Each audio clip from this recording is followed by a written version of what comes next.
திமுக அண்ணா அறிவாலயத்தில் மது பாட்டில் வீச்சு, பிடிபட்டவர் சொன்ன அதிர்ச்சி செய்தி.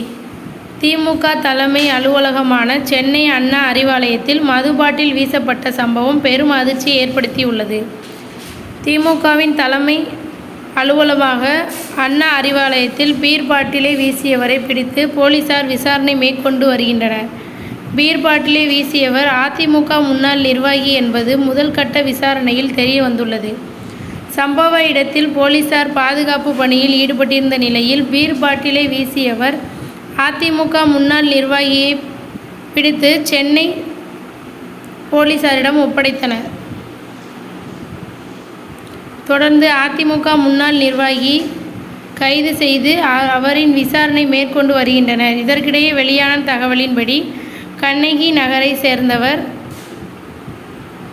கோவர்தன் என்பதும் அவர் மீது போதையில் இருசக்கர வாகனத்தில் வந்து மதுபாட்டிலை வீசி உள்ளதும் தெரிய வந்துள்ளது.